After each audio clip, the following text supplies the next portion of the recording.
his usual flat, commonplace, uninteresting way, has definitely told them to pray for their daily bread and the recovery of their sick. He will, of course, conceal from him the fact that the prayer for daily bread, interpreted in a spiritual sense, is really just as crudely petitionary as it is in any other sense.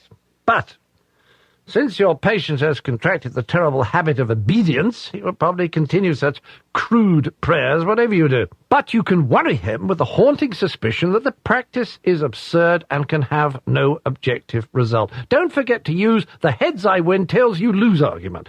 If the thing he prays for doesn't happen, then that is one more proof that petitionary prayers don't work. If it does happen, he will, of course, be able to see some of the physical causes which led up to it, and therefore it would have happened anyway. And thus, a granted prayer becomes just as good a proof as a denied one that prayers are ineffective.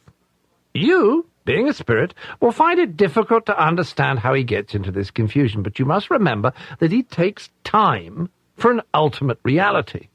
He supposes that the enemy, like himself, sees some things as present, remembers others as past, and anticipates others as future.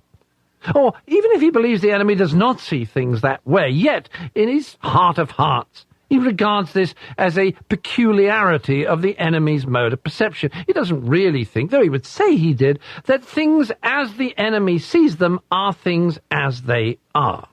If you try to explain to him that men's prayers today are one of the innumerable coordinates with which the enemy harmonizes the weather of tomorrow, he would reply that then the enemy always knew men were going to make those prayers, and if so, they did not pray freely, but were predestined to do so.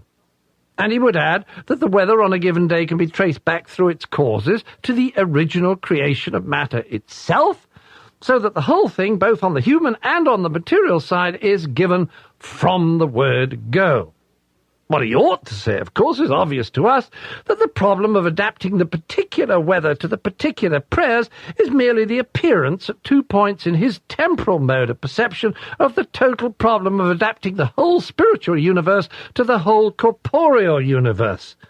That creation in its entirety operates at every point of space and time, or rather, that their kind of consciousness forces them to encounter the whole self-consistent creative act as a series of successive events.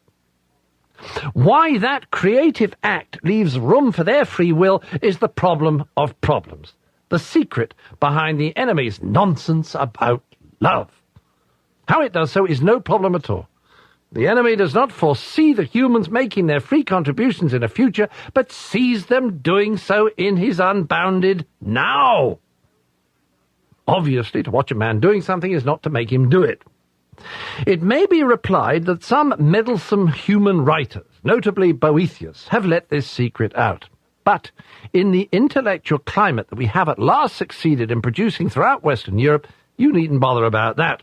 Only the learned read old books, and we have now so dealt with the learned that they are, of all men, the least likely to acquire wisdom by doing so. We have done this by inculcating the historical point of view. The historical point of view, put briefly, means that when a learned man is presented with any statement in an ancient author, the one question he never asks is whether it is true.